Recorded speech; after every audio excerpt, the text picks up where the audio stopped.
The emergence of Jordan Poole from a two-way player, often being doubted and sent to the G League, to an electrifying scorer soon to be a real superstar, is one of the best stories the NBA has seen in recent years. His journey has been a real example of how confidence and hard work pay off in the end. The best part of the entire story is that he's still only 23 years old, and his game is still developing. Even though his career took a detour through the G League, Poole was sure he was going to make it in the NBA. He has become a vital part of the Warriors lineup, and has a major role with or without the top stars on the court. He had a breakthrough season last year, and was the difference maker in many playoff games on the Warriors' road to winning the NBA championship. There's no way for him to avoid the spotlight now, as he is seen as the successor to Stephen Curry in the next chapter of Golden State's dynasty. The good news is he doesn't even want to avoid the spotlight. Poole seems ready for the role, and the Warriors prove that they believe in him after signing him on a 4-year, $140 million contract in the offseason. But things didn't go so well for the kid coming from Wisconsin. Poole was born and grew up in Milwaukee, and played high school basketball at Rufus King in his hometown, and La Lumiere in Indiana. As a kid, Jordan followed his dad Anthony all around Milwaukee. The Poole family had Bucks season tickets, so he had a chance to grow along the Ray Allens and Michael Redd's glory day in Milwaukee. By third grade, Jordan was already making three-pointers, and by the time he was a preteen, he was on the court with the big homies, holding his own. Playing with grown-ups meant dealing with dirty screens, talking trash, and doubt. With that basketball background, Poole was a 2016 first-team All-Wisconsin selection as a junior, and a member of the 2017 Dix National High School Championship winner. As a senior, he had many college offers but picked the Michigan Wolverines, and made no mistake. At the time of his commitment, he was the second-ranked overall prospect and the first-ranked shooting guard in the national class of 2017. At Michigan, he was a member of the team that won the 2018 Big Ten tournament and advanced to that season's national championship game. Poole made a name for himself by making a game-winning buzzer-beater three-point shot in the second round of the 2018 tournament against Houston, allowing Michigan to advance to the Sweet 16 round. The Wolverines almost went all the way, but failed in the final against Villanova. The following season at Michigan, Poole's minutes tripled, and he finished the year with an average 12.8 points per game, while shooting 37% from the three-point line. It was time to become a pro. The Warriors selected Poole with the 28th pick at the 2019 NBA Draft. Being a shoot-first guard and going into a team that already has Steph Curry and Klay Thompson is not the most promising scenario for a 19-year-old. But from this perspective, things could have not gone any better for Poole. The 2019-20 season was a strange one for the Warriors. Kevin Durant had just left the team in free agency to the Brooklyn Nets. Star shooting guard Klay Thompson rehabbed an ALC injury the entire season. Curry also got hurt in Poole's rookie season, and the Warriors finished with the worst record in the league. During his rookie season, Poole's lack of strength meant defenders could easily get him off his spot, and his lack of desire on defense left the coaching staff shaking their heads. But Poole says he struggled to find a rhythm amid a roster of journeymen and mid-season add-ons. Simply put, Poole struggled to make a positive impact on the floor. He averaged 8.8 points in 57 games, shooting 33.3% from the field and 27.9% on three-pointers. At one point in December 2019, he missed 19 consecutive field goal attempts.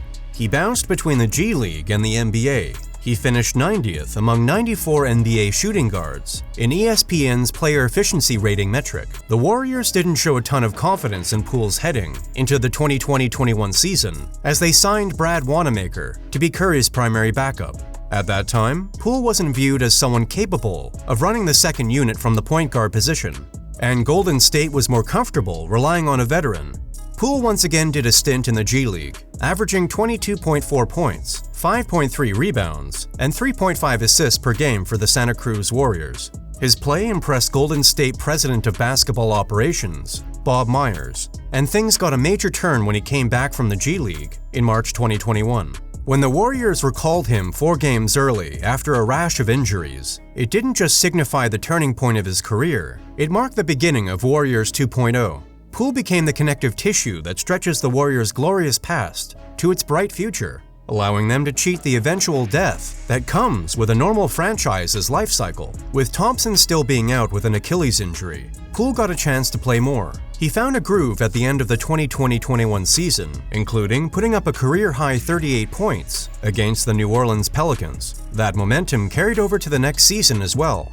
With Thompson still being out, Poole started the first 28 games and averaged 18 points. When Thompson finally returned to his starting spot, Poole was transitioned to the bench, with the confidence that he belongs in the NBA. Poole emerged as not only an essential part of the Warriors, but also as someone who could one day carry the franchise into its next era. He finished the regular season averaging 18.5 points, hitting tough shots and running plays, usually drawn up for Steph Curry. The Chief missed the last month of the regular season, which ended up being great for the team.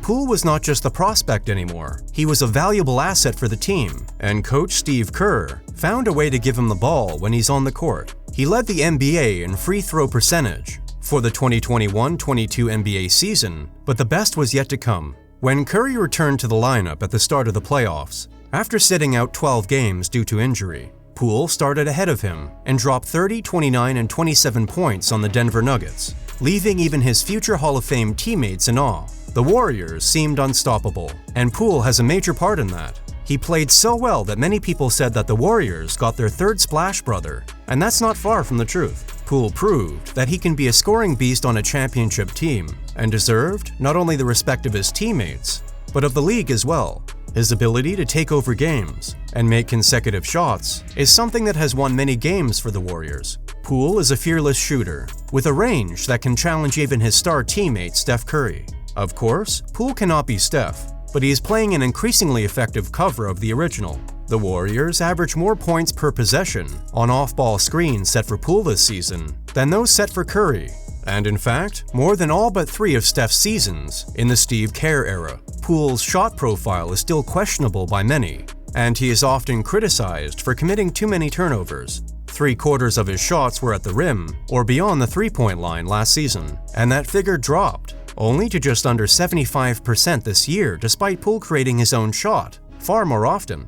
More importantly, Poole generates his points in a ton of different ways. He was only one of 11 players in the league to score at least 300 total points each on drives, catch-and-shoot attempts, and pull-up shots, according to the NBA's tracking data last season.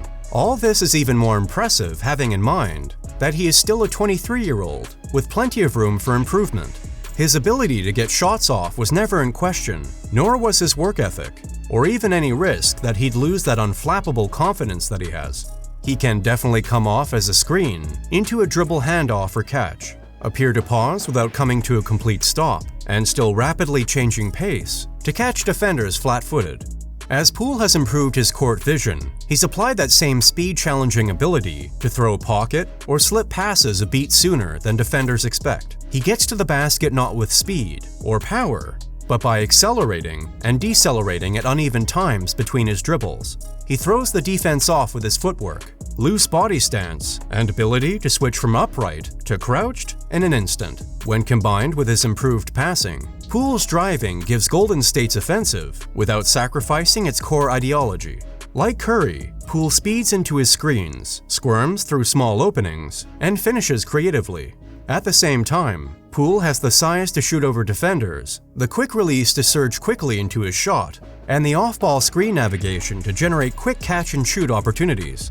Yet Poole is a more explosive driver than either Warriors star was at this age. He uses his weary strength to hold off rotating defenders and generates powerful one-footed takeoffs to leap from far away and extend out to the rim. Defense is part of the game where he needs to improve, and there is no question he will. Despite having issues with Draymond Green going into the season, Poole has him and the rest of the crew having his back, as he becomes the new big thing not just for the Warriors, but for the entire league. Thanks for watching this video. We are trying to reach 100K by December 2023, so please like the video and subscribe.